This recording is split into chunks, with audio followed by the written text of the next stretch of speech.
Day of the Central European Forum. Many of you have seen the movie with Slavoj Žižek, which was shown downstairs in the movie. It's a movie called A Perverted Guide Through Ideology, and it's a movie which continues his previous one, which was called The Perverted Guide over Movies. And this discussion will focus on this issue, and we will try to come to the topic of our panel, which, as you've seen, is called Don't Act, Think. Our guest today is Mr. Egon Gál, one of the last multidisciplinary, transdisciplinary thinkers.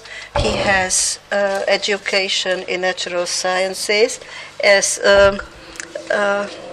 He studied chemistry, he worked as a teacher, and later he moved to philosophy and cognitive sciences, and he is a lecturer with the Bisla University in Bratislava.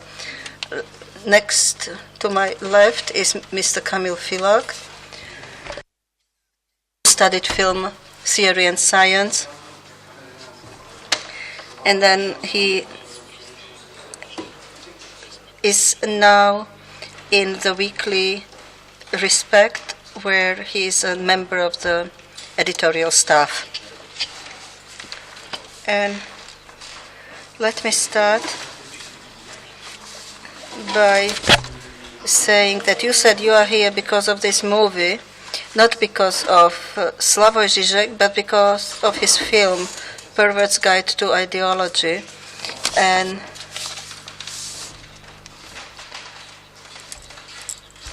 I will give you the floor so that you can start with your observation on this film, and you can comment on the working method of Žižek. So the floor is yours. Thank you very much for the invitation. The two films with Slavoj Žižek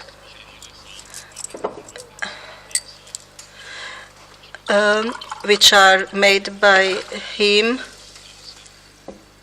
and his colleagues. This movie is from his period of a pop philosopher, famous intellectual, and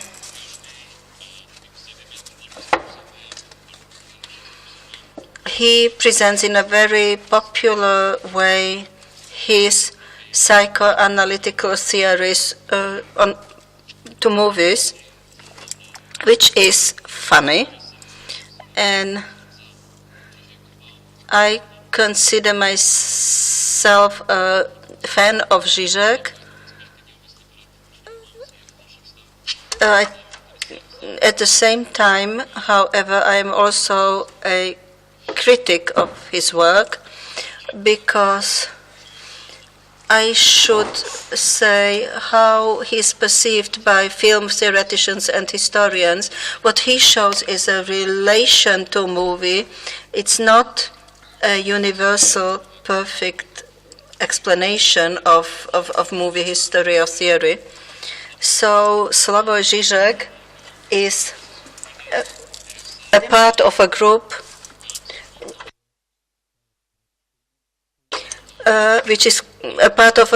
which covers a screen theory or grand theory, Sislep or Sociolacan, artist part.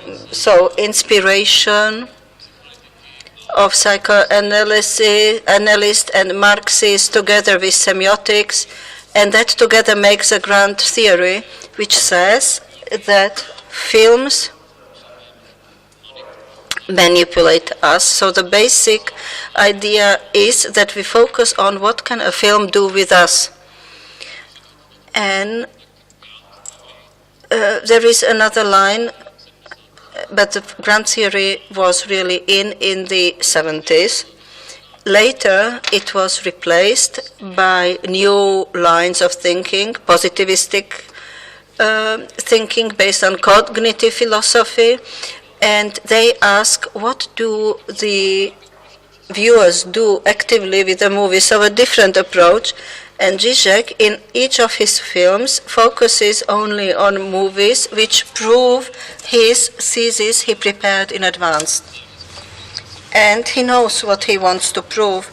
So it is not so that he takes a sample and then starts a survey and to discover something he doesn't know about. No, he is making a survey in order to prove what he wants to prove. So he is unique because he's from the Eastern European region, if we include also former Yugoslavia, and all these slab-barred Western theories are received by him with a delay, and he couldn't apply it, use it in the former regime of Yugoslavia. So we see a delay of 20 years.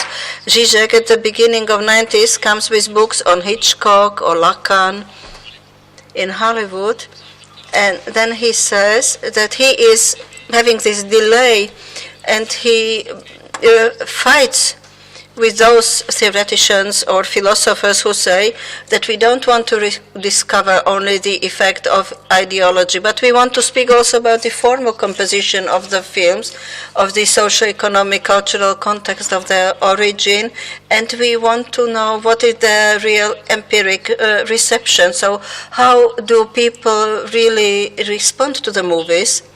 That is what we are interested in. And Zizek yet today taken as a political author and not as a film theoretician, but in his time he was more a movie theoretician and film theoretician. And so the question is whether films should be studied in a neutral, comprehensive, unbiased way to create an academic environment, science production of works with established parameters. And he doesn't want to be an academician. He doesn't want to produce works which have this academic virtue. But what is interesting is that he knows what he wants to produce, where he wants to arrive to. And Zizek also says that if you study movies in a very comprehensive way, films in a very comprehensive way, then you always miss their ideological effect. Because our idea about the strong ideological influence of the movies is getting melted down. And so therefore, this academic, comprehensive approach is considered by Zizek not a reductionist. He is a reductionist, but he thinks it is a weakening effect, weakening comprehension of what is the ideological effect of films. Now, Egon, you had also prepared something. Good evening. Good afternoon. We are not getting the sound. Sorry, no sound.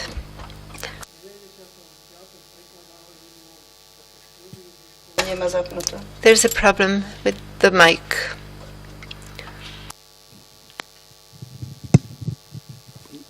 Enjoy your nation as yourself. Enjoy your nation as yourself. And when Zizek formulated certain ideas that permeate his entire work, and which can also be seen in the film that was shown this morning, shows how convincing Zizek can be when he says that everything is just the opposite of what we normally think. We normally think that ideology is a set of ideas concerning the world, society, and values that we choose based on our own interests. By contrast, Zizek says that ideology is a set of words, of fantasies that we are choosing, or the way we are choosing them is not motivated by anything else but our own desires, our own prejudices. And the strongest desire, according to Zizek, is the desire for happiness, for something very pleasant for us. So it is a reflection of our own reflection of experiences and deeds. But Zizek says that the dream is the way or the gate through which the public enters our privacy. I believe that the first step on the road to freedom is try to change the world in order to make it at least a little similar to our idea about what the world should look like. Zizek says that the first step on the road to freedom is to change one's ideas, one's dreams. We may speak about it at length in our discussion, but this is the way which shows how to change the world. I believe that this is Zizek says that communism is better than democracy, although I personally think democracy is better than any other social system. But sometimes I find it difficult to follow Zizek. But where I am able to do it, I believe that even though one needs not agree with him, and quite often it is not possible to agree with him, still Zizek forces us to think about the roots of our own convictions, and he forces us to doubt our own established ideas. In 1995, Zizek criticizes two positions. First of all, he criticizes nationalism, but also cosmopolitanism. He criticizes both liberals and conservatives. He criticizes the conservatives because of their claim that nations are species, but he says that nations are communities of people who have a common cause. And what is the common cause, according to Zizek? Nothing else can be said about a common cause. The only thing that can be said about it is that members of a nation believe in the same thing. And when Zizek speaks about what's really real about nations, it is the belief of people that they belong to a certain nation. This idea is also reflected in this film. What is real about the fiction? It is our dream through which we construct the fiction. You may have noticed the sequence in Matrix that Zizek used to justify his philosophy. In the sequence, Morpheus offers Neo one of the two possibilities. Either he takes a blue pill and forgets that they were together, so he'll live his life in a fiction of believing that he is free, that he lives his life according to his own wishes or dreams. Or he may take a red pill, he may detach from Matrix and find himself in reality. But then Zizek comes in and says, I offer you a third pill, which will make it possible for you to understand what is real about fiction. It is our desires, our fantasies, our dreams that create the fiction. And this is why Zizek, in the conclusion of the film that was shown in the morning, says that the first road to freedom, the first step on the road to freedom is to get rid of one's dreams and instead to create a new ideology to lead us. Because according to Zizek, ideology is not something that somebody else from the outside formulates for us and convinces us about. It is something that motivates our own view of the world. If you want to get rid of ideology, you must exert a certain effort, because the world that you may see through your eyes as a normal world, it is a world that you see through the optics of ideology. This is the first sequence of the film. When you look at the world through your physical eyes, what you see is the world as seen by those who manipulate you, who want you to see the world in a certain fashion. But if you want to see beyond it, you must wear glasses that filter out ideology. But according to Zizek, nobody is ready to use such glasses of his own will. Somebody else must impose them on you. In Matrix, in order to be able to take a red pill, the person must go through several years of preparation, and the guide through ideology says that if you want somebody to be willing to take these glasses or to wear these glasses, somebody must beat you. In the film of Carpenter, in the Carpenter's film that preceded Matrix by 10 years, there is the introductory sentence. It's from the 1990s. They Live, that's the name of the film, and that's the scene with the glasses. When you wear the glasses, you see the reality as it really is. But as Egon says, it's very problematic for people to accept reality today.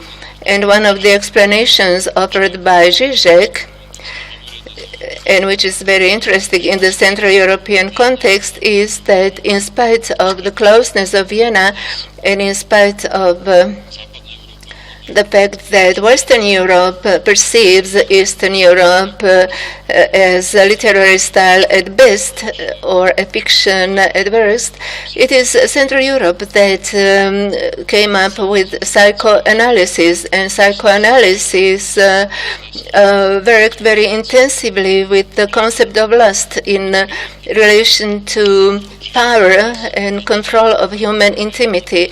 Yet Zizek is perhaps the only intellectual who had been able to formulate this lust concept through enjoy concept taken from a Coca-Cola ad and applied in most of his work. At the same time, he explains that lust is something that makes it in a way impossible for us to experience reality.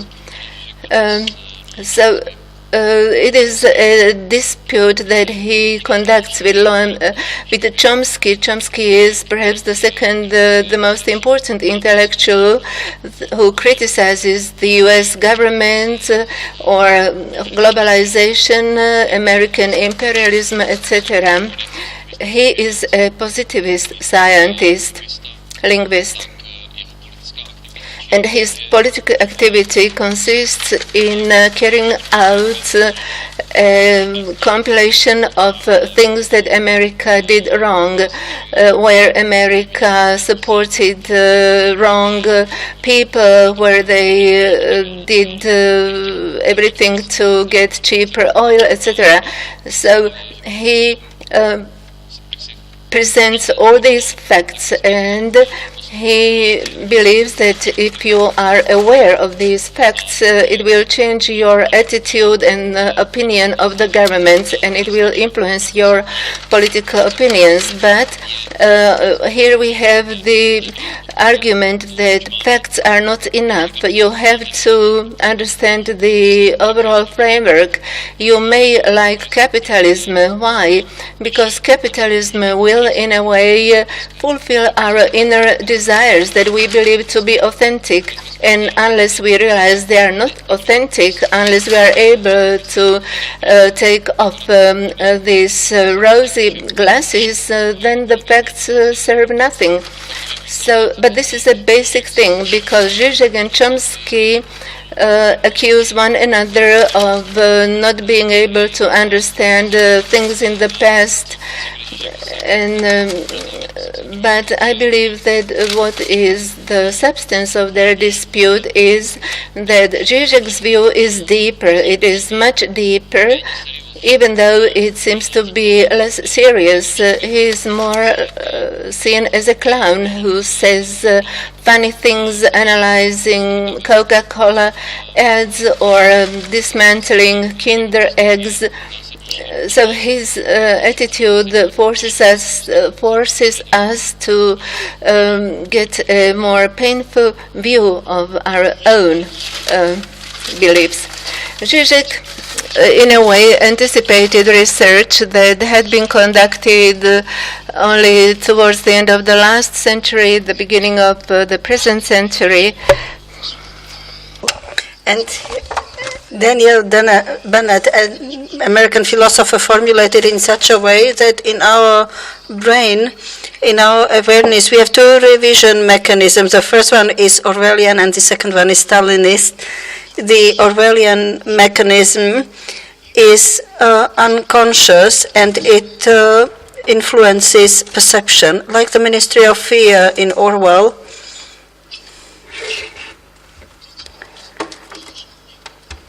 Worked with in a way that it would scratch out words inappropriate for the contemporary word out of a dictionary. And that is how we also function. From the world we perceive, we select only those things which are positive for our own image of our own perception, and that is how this principle of pleasure functions. And what cannot be kicked out has to be reinterpreted, and that is how our memory works. When you listen to what people say today about 1989, then there you have a good empiric example of the functioning of a Stalinist system. Everyone reinterprets the past in such a way that it fits with her or his idea of him or herself.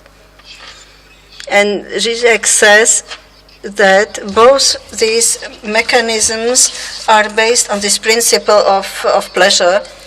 It is not that principle, but it is a mechanism that gives you a reward when your interpretation or your perception is in compliance with your idea. But maybe that's not all, of course, and maybe in discussion we can touch upon more issues. So Zizek simplifies, but on the other hand, he has a very good intuition and anticipation, and he can anticipate many things others have discovered later. Yes, that's an exception, because the psychoanalysis said that he is not taking into account of empiric data, and he contradicts the method of scientific research because he made his conclusions in advance. But this is maybe the one exemption that confirms the rule. At the beginning, you have said that Zizek has maybe a methodological delay. I don't know how it was in former Yugoslavia, maybe, and whether Lacan's texts were available, but he studied abroad and he started to translate. He translated Lacan and Derrida, and so there is one position of Slavoj Žižek we know from his films and public presentations, which act, as you have said, they have this comical nature, or they are like a parody. But on the other hand, we have his books, and his books are quite demanding, quite difficult, also because he writes a lot. I would say it's even disgusting, he writes so much, because he makes extensive studies on Lacan and films, and he is a very active public debater. He writes to London Review of Books and so on, and other newspaper and journals. But how can you explain that he can work in such positions? I mean, this is one of the things which is so fascinating with Žižek. He is able to speak about Kinder Egg with his terrible accent, and on the other hand, he writes studies on Lacan, who even the closest co-workers of Lacan cannot follow. I doubt that I can analyze Slavoj Žižek, but he is a special person with a special position. In the former regime in Yugoslavia, he was a member of the Communist Party for a time. Then he left the party before the regime fell, because he didn't like certain procedures or processes or exclusions of people, of members. But he knew what it is to be a dissident or to work with samizdat. He was never really fully linked with the official regime. He studied in Paris, so he knew also the Western world, but he could never get integrated with this Western production world. That is something he didn't want to. So he managed to not to become an important professor in Ljubljana, and he became a public intellectual.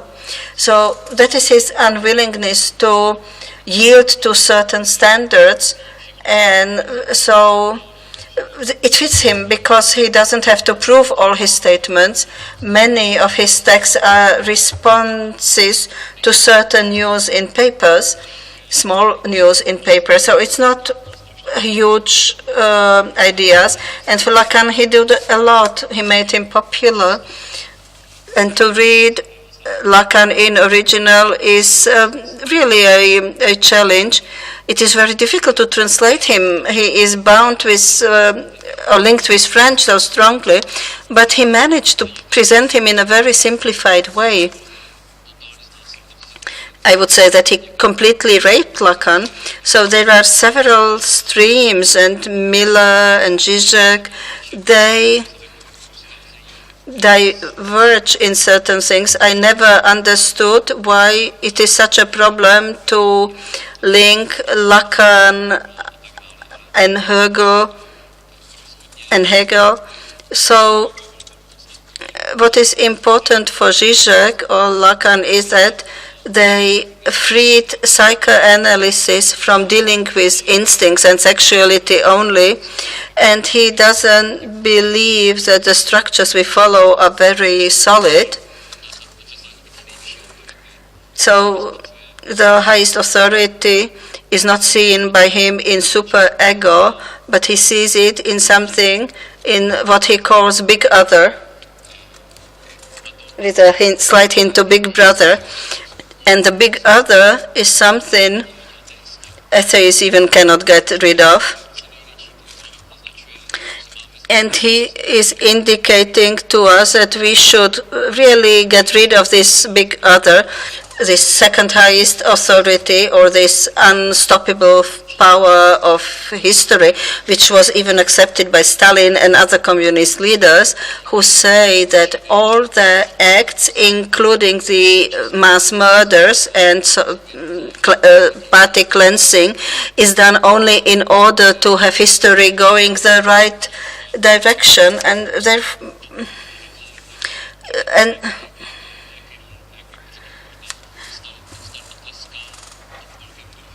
so if we speak, and the difference between Hitler and Stalin is that when Hitler spoke, people would applaud him. When Stalin spoke, he applauded the big other. And Ceausescu, in his last days, would always speak about the line of evolution in Romania according to the ideology, which is already, and the line is already demarcated. And when the people didn't respond the way he wanted, he would refer to the big other when he saw that people are not responding the way he expected, but there was no big other. And so he ran away in his palace, but there was no one to protect him. He was killed. He found out that there is nobody behind him. And so this big other, this idea of progress, can mean that we think that economic growth is always good. That is also the big other. That economic growth is always good is a big other. So don't think that there is big other. Don't, and I think that is the discovery, which is the best discovery of him. But how can you stop thinking that there is this big other? How can you stop thinking that the big other is there? How can you arrive to this conclusion? Probably you must go through a trauma. You must realize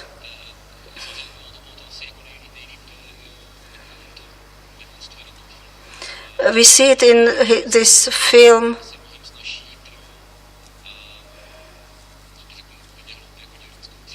Maybe it is easier for the working class, as we saw there, because they understood that the system is not expressing their own interests.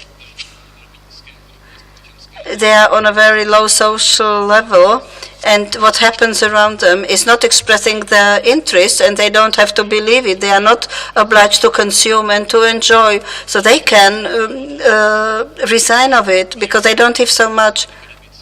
But the academicians and politicians are the best integrated one, because they want to have votes to be re-elected, and for them it is very difficult, almost impossible.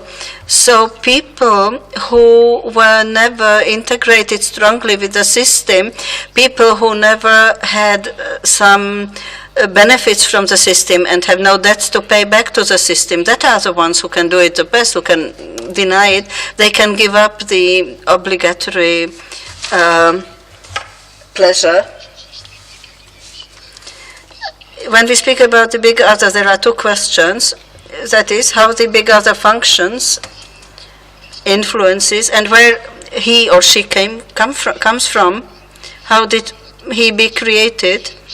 Zizek thinks, in an answer to the first question, that the big other is something like a matter of the nation, but it exists only as long as there is a group of people which believes in it, and the big other can exist only as long as there is a group of people which believes that the big other exists. And where did he come from? Zizek says that you cannot be an atheist if you were not a Christian before. So the big other, according to Zizek, was created by monotheism.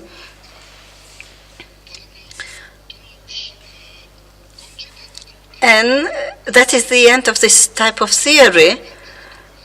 The big other is created by the evolution, this version, or an instinct, has a result in the product of the big other. It's a part of the human nature. Respect to authority is a part of human nature. It is a result of a selection.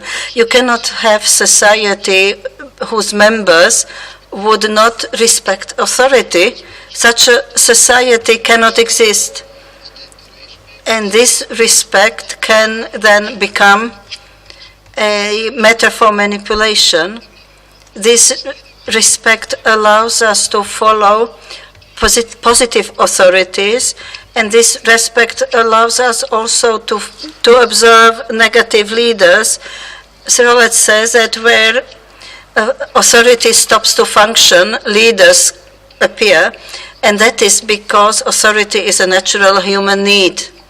It is a part of our nature, and many social psychologists since the 70s till today prove repeatedly that there are two basic social instincts in people, and that is respect to authority and conformity.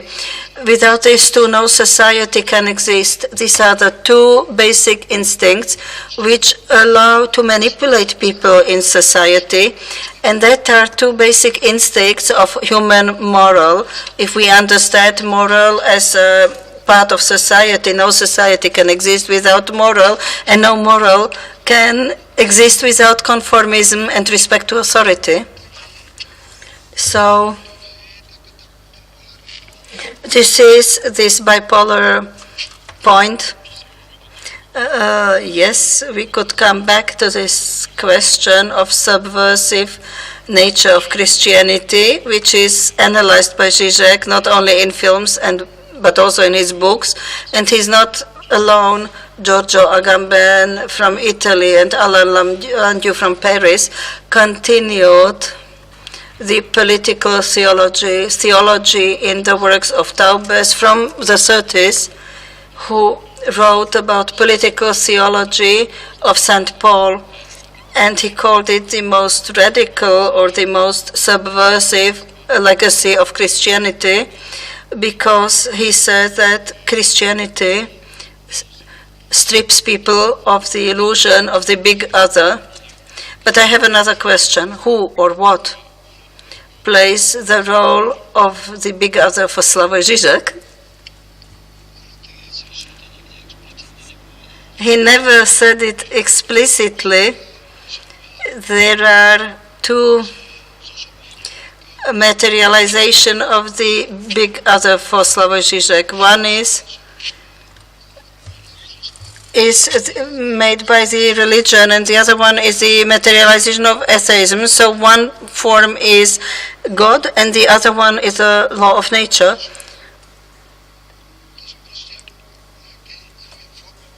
So these are the forms of power, so to say, which control the world, and for believers it's the God, and for atheists it's the law of nature. I don't know whether I have understood your question, whether Slavoj Žižek believes in the big other. So we could say that he is addicted to Lacan and Badiman, the Maoist French philosopher who redefined the ideology of communism, the new communism, and he apologized for the support to Red Khmers, etc. But Slavoj Žižek is not addicted or not dependent on it. I will not be ironic on his own, because of his own symptoms.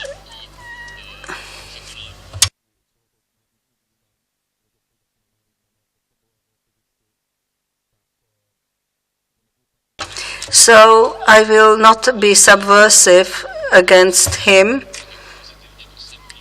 So I may say that Žižek makes us face a radical situation. He says we have no model to follow.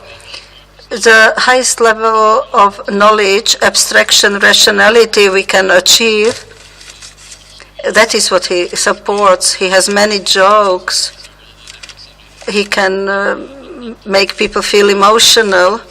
He makes a wild impression, but he himself is the defender of cold rationality, and he says what we arrive to in the end is that there is no model, we are alone. And if something new comes, it will be radically new. So if there will be a communism coming again, it won't be the same as of the former regime. It will be something completely different.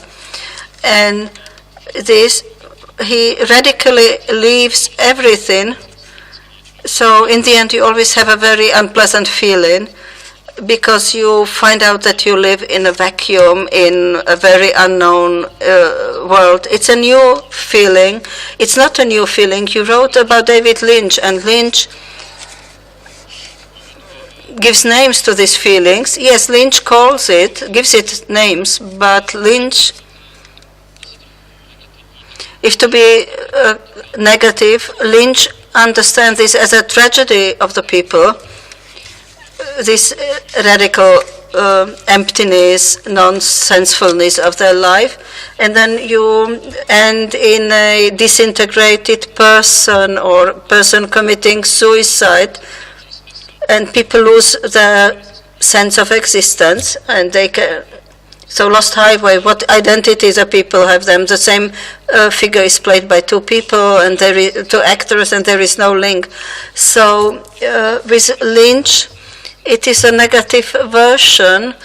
It is like a spoiled version of the American dream, and you should get afraid. So you see many conservative ideas with Lynch. If you are a lesbian, you will have a bad end. And so it is what he understands and how he formulates his message. And if you deviate from the traditional way of life in America, you will be a pervert deviation, like in Blue Velvet. So there are no positive versions. And when you look at a very positive movie, that is Elvin Strait's story, you see that behind this wise, learned old man who wants to pacify with his brother, have a dark past. He was an alcoholic. He battered his wife. His child almost burned to death because of him. So Lynch has many jokes of this type, that Alvin has his tractor and he travels through America with an antler, and that is a symbol of this paternalistic authority. But in most movies of Lynch, these authorities lose the phallic symbol of power as soon as they lose the symbolic framework, and they themselves become the phallus. And he has a lot of movies with old bad pricks. So pozitivní verze. So he definitely does not offer positive versions. His vision of and perception of reality is really fearsome. So can you speak about some radical positive changes?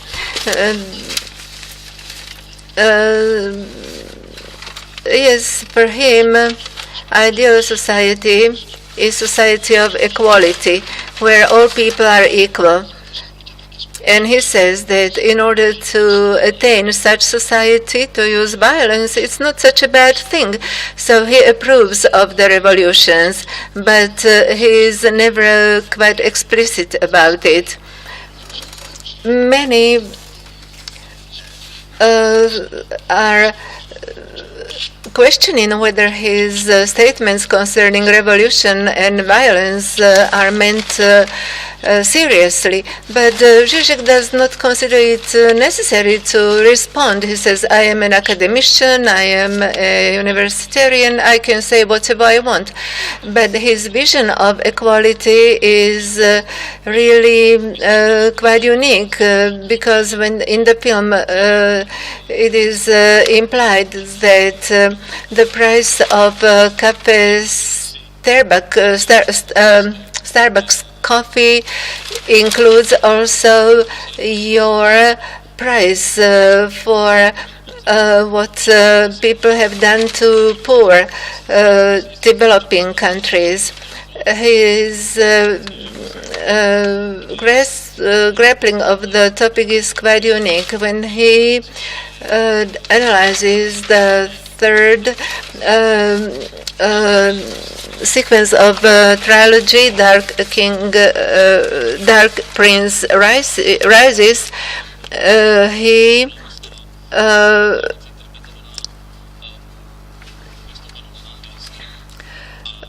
considers this personality which was interpreted by the director of the film, but many leftist authors who analyzed the Dark Prince say that he is a liar. He says that people should not be told truth, that it is possible to live with crime if it was used to get to power. And Bain's character, that is the character of a revolutionary who says that one system is really corrupt and it is necessary to do away with the capitalists who constructed it. It is similar to a kind of a Jacobinist revolution and elimination of those who built a system. So Bain's character is a character that should discourage people, and Bain should be a demonic figure. Zizek says no.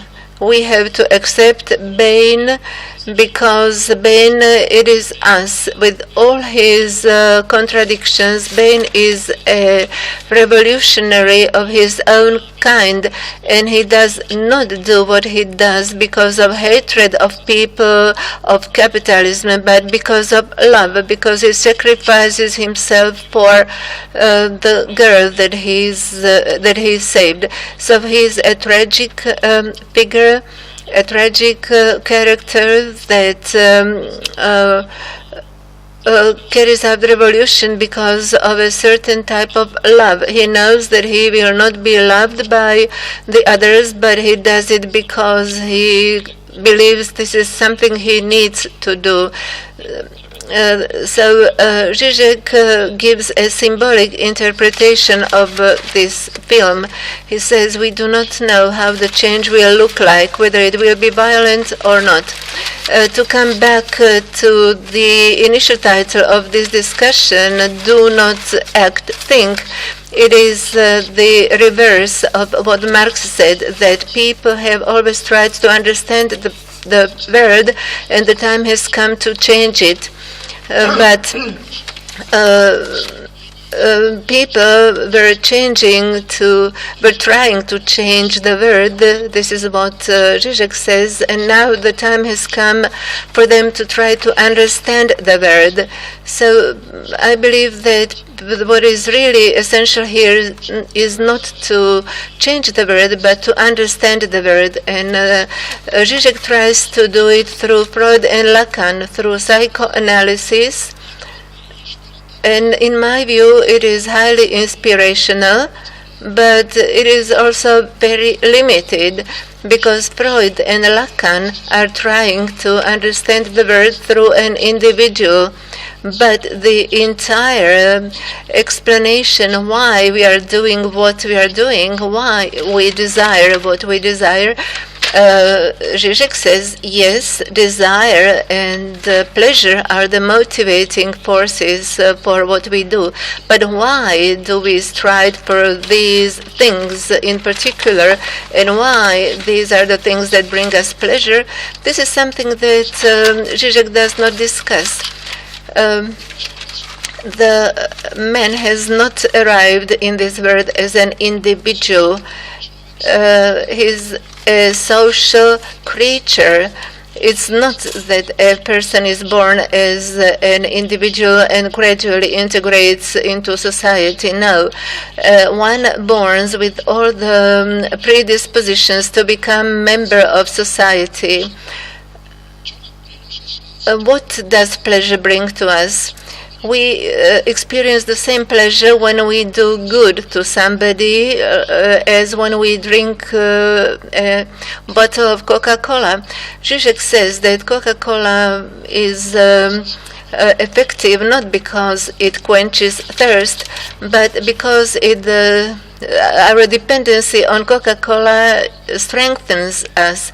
But the same effect is seen from charity, from other positive instincts, and they are effective because what gives us pleasure, what gives us reward, it is our existence within society. And this is why I think that Zizek offers a good starting point on the road towards trying to understand society. But it is really the initial point. It is like a ladder. When you climb up the ladder, it's better to throw the ladder down. You mentioned universal social values, societal values that should bring us pleasure, such as charity and others. But Zizek claims, among other things, that what happened after 1989 in Central and Eastern Europe led to a virtual disappearance of such social instincts, and development in these countries is quite problematic. Well, I believe that he overdoes it because these instincts have not disappeared, and English social psychologist Jonathan Heath wrote a very important book entitled Virtuous Writer's Mind.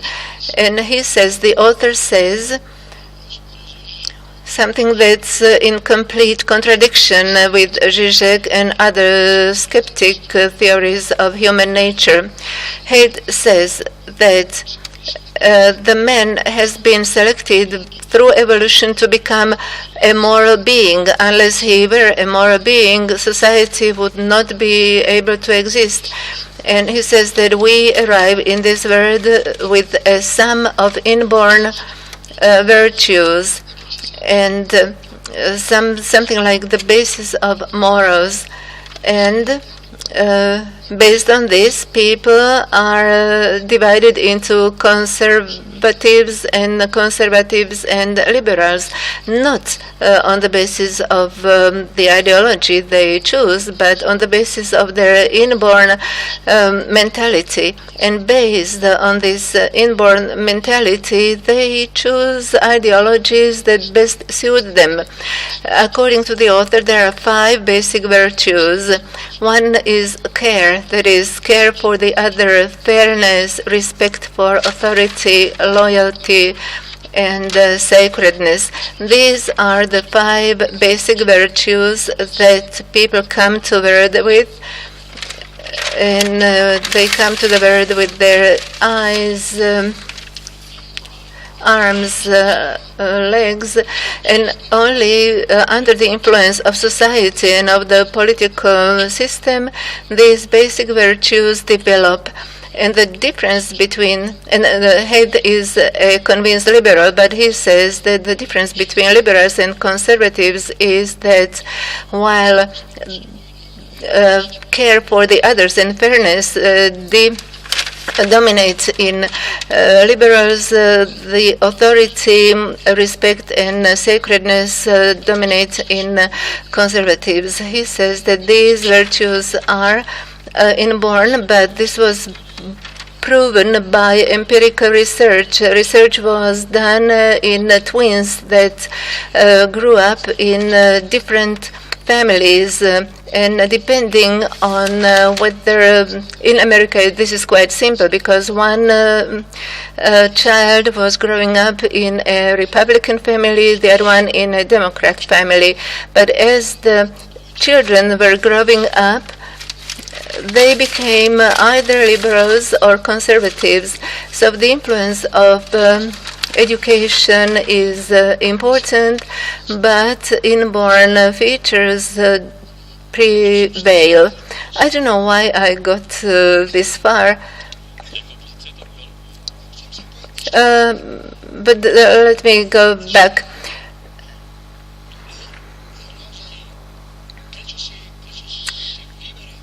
Why do we choose a certain ideology? Okay, so why is this debate called "Do Not Act, Think"? I think that Zizek is not even trying to lead us somewhere. He's only trying to lead us away from blind belief in something, and he's trying to make us think.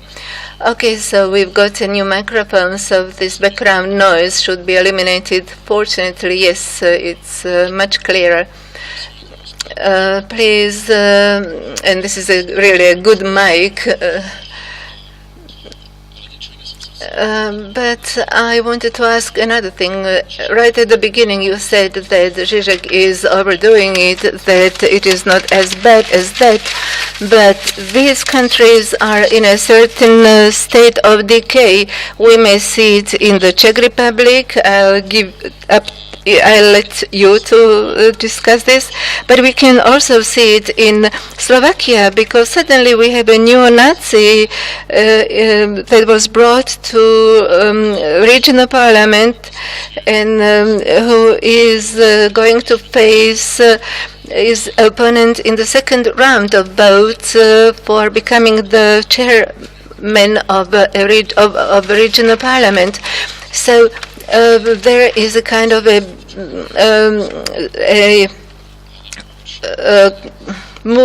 bad mood in this country, but the same goes for the Czech Republic, for Hungary, for Poland, because they are still discussing Smolensk. Maybe you saw riots last week in Warsaw, organized by ultra-right wings.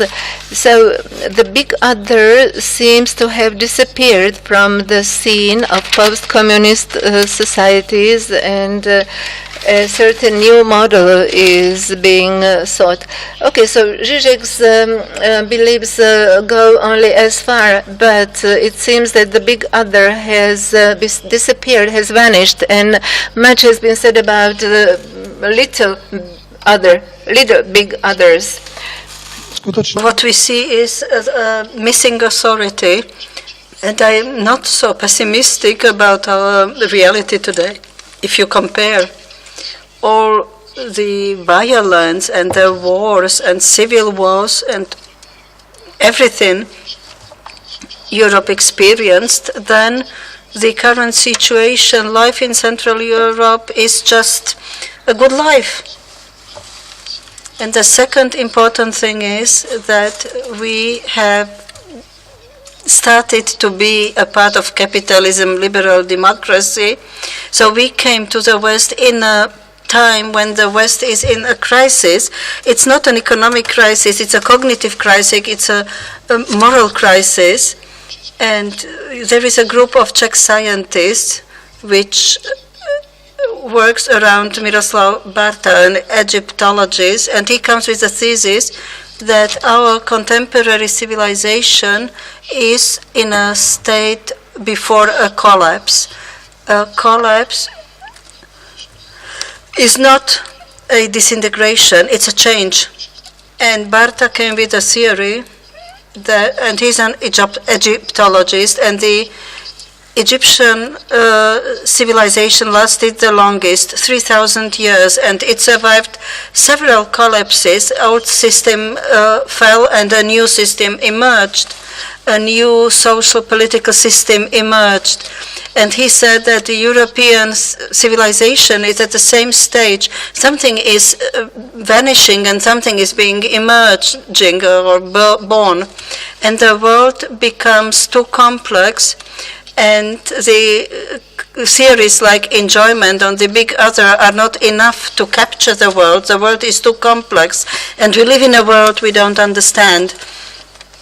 So if you live in a world you don't understand, you are referring to some basic values then and basic instincts, and these preachers of basic moral principles and values are too many, and they all say something different. So there is a too huge offer, and you don't know what to choose if you are a person without an internal compass. And some think that this is the beginning of something new. We still don't know what it will be. Marta says there are two possibilities. Either we manage to create a certain type of democracy which is functioning, or a period of darkness will come, like the Middle Ages. I think we see certain symptoms already today, no? We see the actions for, we see actions in an esoteric line, marches pro-life and so on. It seems like people are losing the belief. Yeah, people lose certainties. And now I think it's time to start a discussion with the audience. We have the last 25 minutes ahead of us, and we can start a debate. I hope we have a mic which can be given to people from the audience who want to speak. Yeah.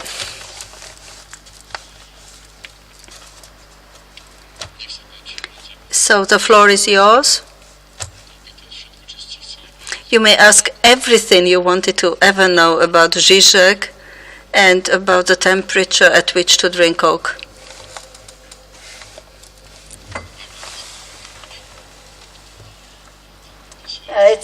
You are scared of this topic. Nobody wants to ask. No, you feel embarrassed, don't you? Shall we start the discussion again?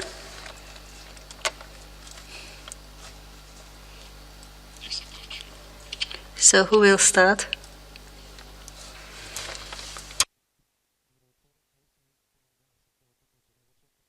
Mr. Gal, I have a question to you. You have said that you are unable to follow Zizek when he says that he wants communism. Why?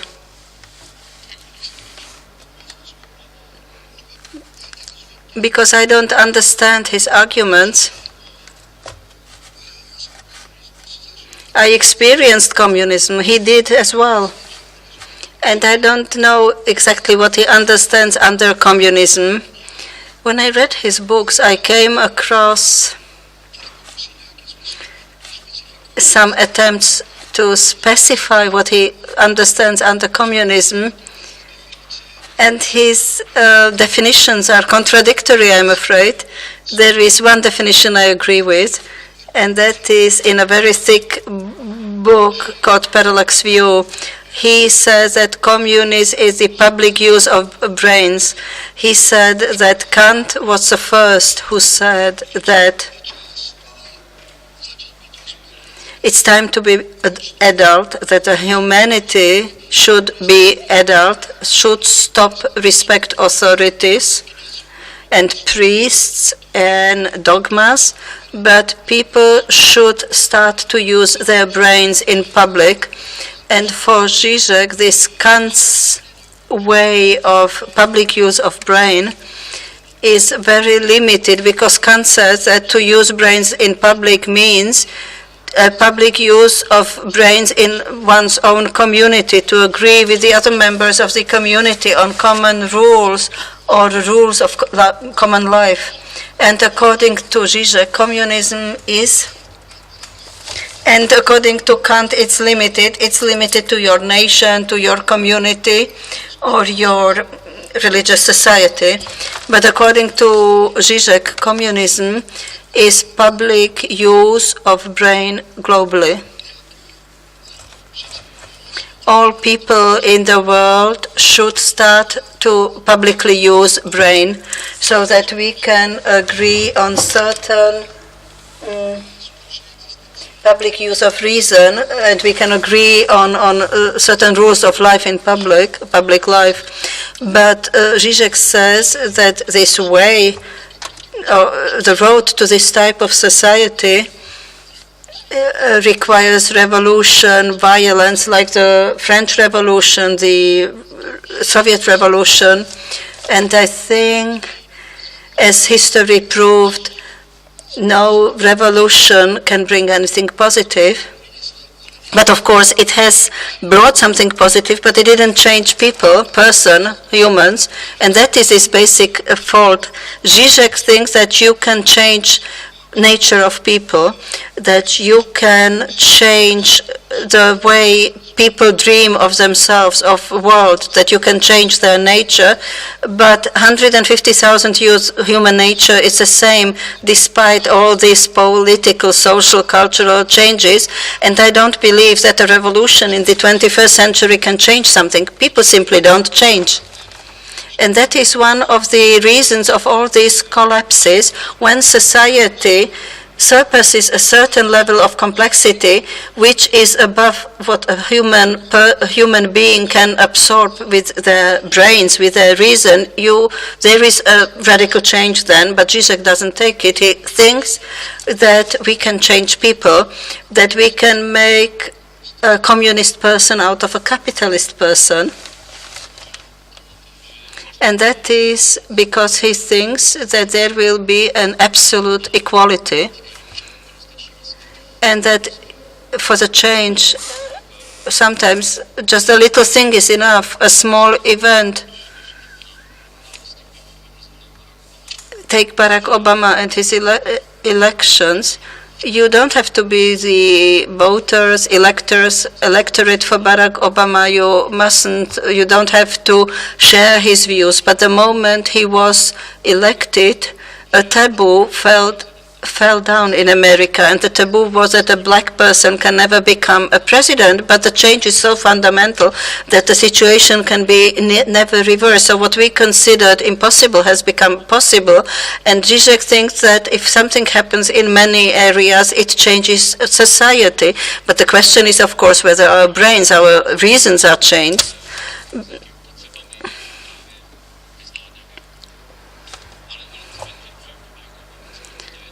But I think that Barack Obama is really a good argument to ask this question, whether we can change our idea of what is possible. We always say something is impossible, but then we see it's possible. Zizek believes that by electing Barack Obama, the nature of common Americans has changed. I don't think so. I believe that there will be a period, that it's possible that a period can come in America that a black person can never become a president. So I don't think, I think that the human nature doesn't change. And I think that by electing Barack Obama, nothing changed in America. The only thing that changed are institutions. And the only hope is to create institutions which will not allow a way back, a return,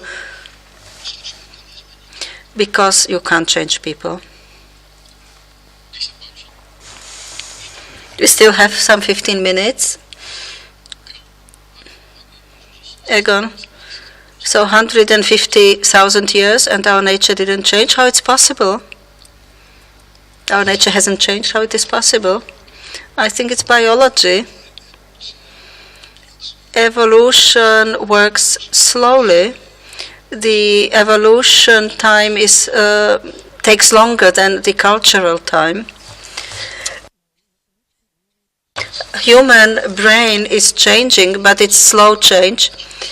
But in our current brains, we have also the layers of our predecessors, the hunters and collectors. Our brain contains the layers of the Paleolithic man, and then we have these newer, more modern layers. But the evolution means that all this nationalism, religious conflicts, all this group adversity, this minority, majority, Catholics, Jews, Slovaks, Hungarians, all these conflicts are conflicts among tribes. It is conflicts activated or given by our tribal nature. And then these conflicts may acquire a different ideological form, but is a manifestation of our history. we see new religions emerging, new ideologies emerging. That is the proof. What is the contribution of Christianity compared with the pre-Christian period? And that is that the group of people we consider us has become larger. In the previous religions, polytheists was a group of people having common gods, common rituals, common way of life, and those who were those were us, and those who were outside this circle were the others, and the Christianity has enlarged the circle of those who are in. But today, the Christian circle is small. So yes, it is the small other, and the question is whether it will be always the other.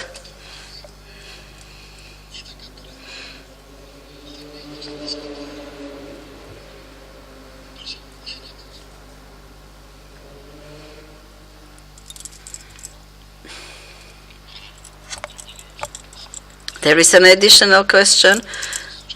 What you say might be in compliance with the current ideology, and we have to overcome it. You say that there is a unchanging human nature. Maybe we have to overcome it. Yes, to overcome certain knowledge of science is like to try to overcome gravitation. So we know there is a certain inborn human mentality. That's not ideology. It's a result of empiric research. And around that you build certain ideologies. And there are certain truths like 2 times 2 is 4 and you cannot overcome it. And that if you have a magnet and that it attracts iron is something you can't overcome with ideology. So if there is an architecture of the human brain and the architecture is developed in 150,000 years, it's a fact. You can't overcome it. That is my maybe big other. So Slovaks, by electing Smer, and in the Czech Republic not having a left having the same popularity means that there are 2 different natures? No. It's small deviations which are not interesting because in 3 years it will be different. No, it's small deviations. If I say that there is a natural human nature, it doesn't mean that we have a deterministic machine inside which forces us to behave in a certain way. Therefore, it is so difficult to understand people. Therefore, we don't understand the world around us so well because we don't have exact laws of nature. We have customs, we have habits.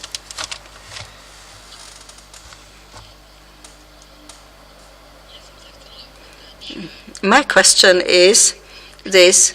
You mentioned these 5 virtues. You think it's concrete ideas, or is it more this biological meaning, a certain readiness to survive, a certain readiness to behave in a certain way? No, it's instincts in a certain way. It's not ideas. It's instincts. It's certain ways of behavior built in our biology. And then we try to grasp it through different ideas, ideologies, theories, and they will become more perfect, of course, but the basic instincts, they won't change much, I think. My question is this. What do you think of Žižek's analysis of 1968 in Czechoslovakia?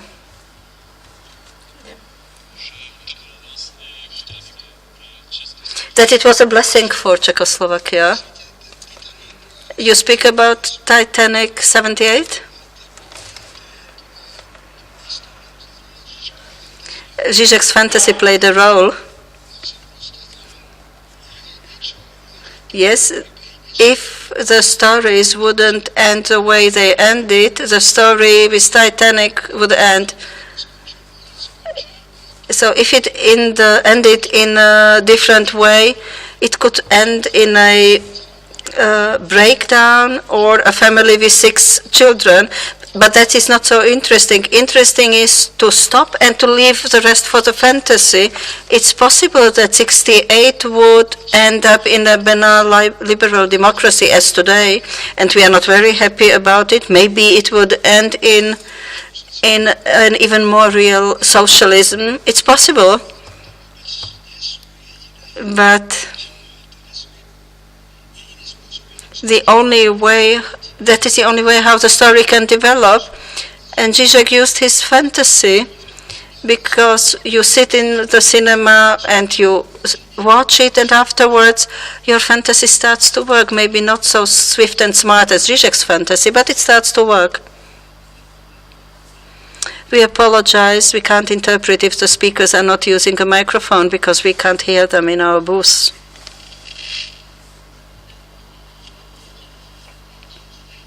We hear that science discovers what already exists.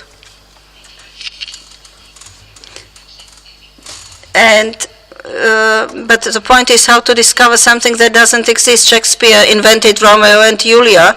They weren't there before. So maybe Zizek's role is in trying this introspection into retrospection. So people should not wait and expect something, but they should look inside themselves. And he copies, in a way, the life cycle of persons when they lose authorities in the times when they are adult, and you must live your life.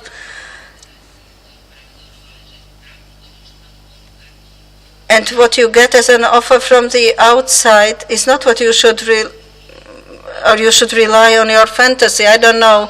So something science hasn't discovered yet. But science, I see it. We apologize, the sound is too bad, we can't hear it. Které natočila Sofie? The films by Sophie Fiennes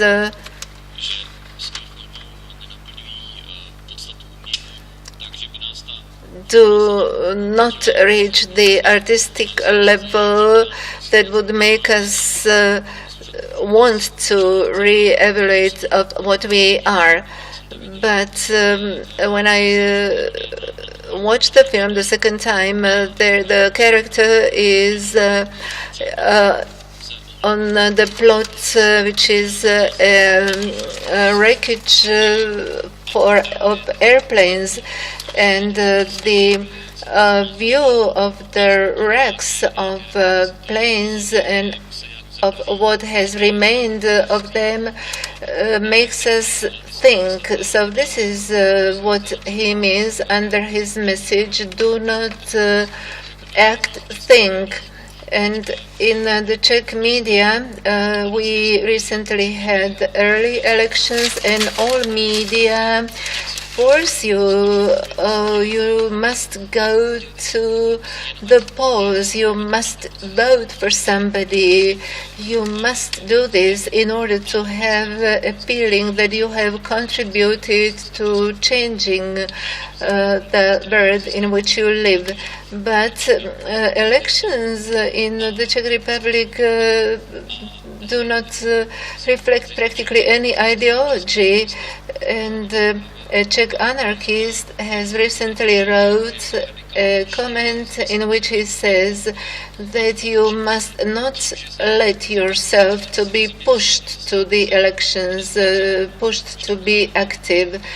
And if you do not vote for anybody, and if the number of non-voters is very high, then the politicians would be made realize that people do not want them. So through our thinking, we would arrive at the decision not to vote. And this would be one of the practical consequences of Zizek's passivity. So he says that a certain type of passivity, of passive behavior is appropriate.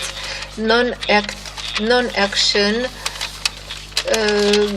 or symbolic violence in the form of not going to vote. I don't care about the vote. I want instead policy that has a true meaning, a true content. And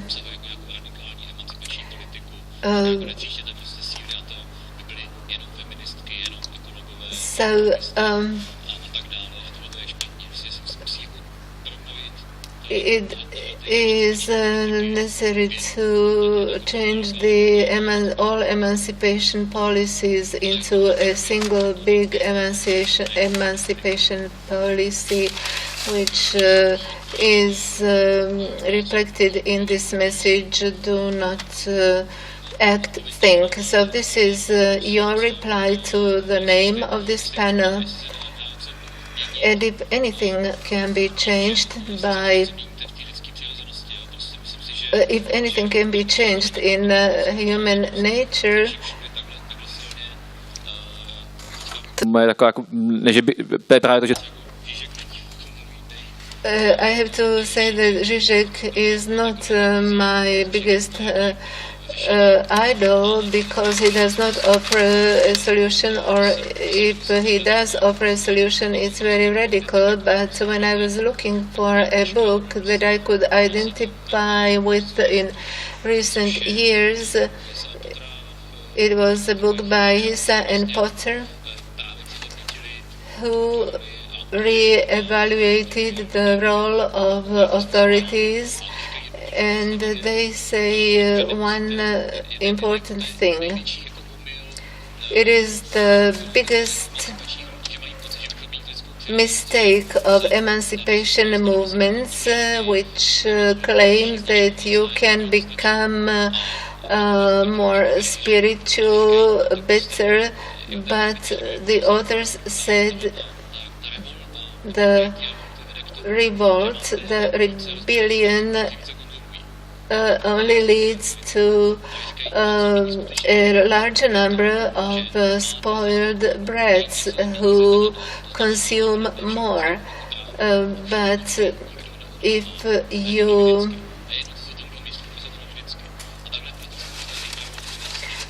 so they say also many other things, like it is important to restrict advertisements, ads for products for children or other things. So society will change also by legislation without regards to the human nature.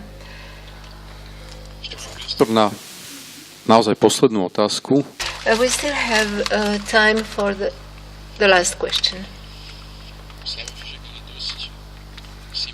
Slavoj Žižek sympathizes also with the movements that try to take politics from party lines or from party gangs that predominate in a number of European countries, like those who occupied the squares in Barcelona or in Athens. So it is not quite true that Žižek would proclaim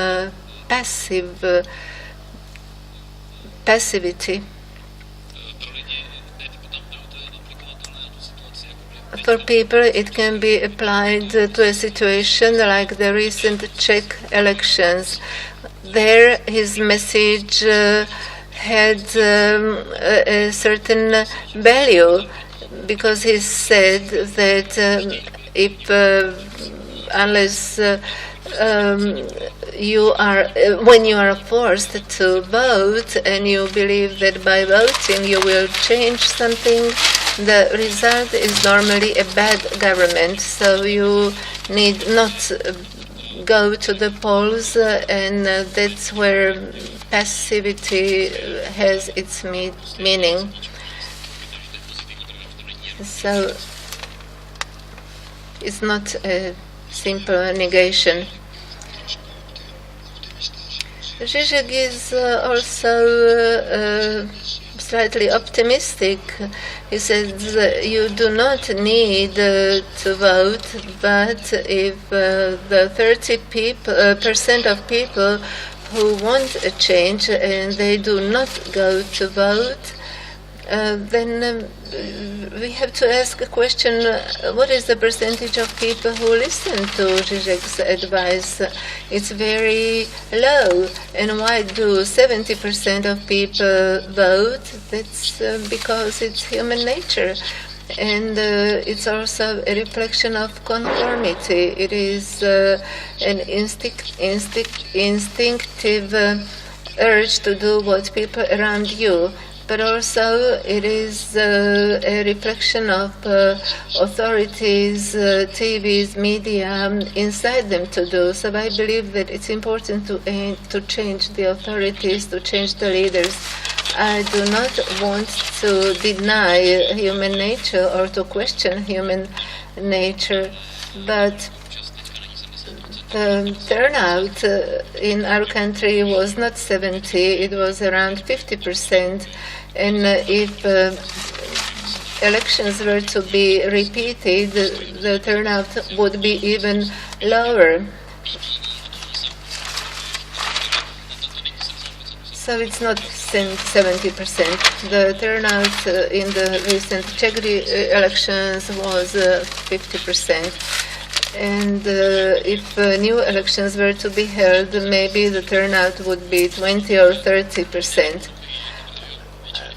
I recognize that people do not listen to Zizek because most people know nothing about him. Okay, but this time, really a very last question. Otherwise, you will be able to speak to our guests in the cafes downstairs, because this panel is about to be closed and the next panel will start in approximately 30 minutes. We will need to also prepare the equipment and everything. So, let me thank you for your participation. You listened today to Egon Gál,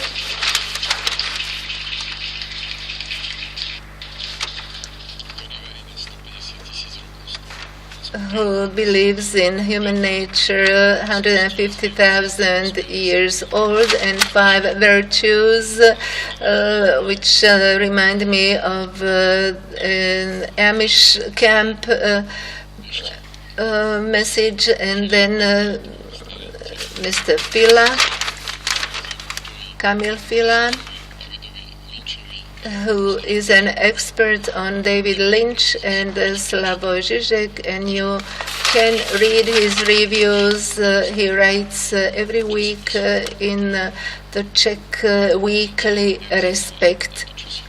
And my name is Michal Haveran, and on behalf of the entire team of Central European Forum, we wish you a pleasant and inspirational continuation of our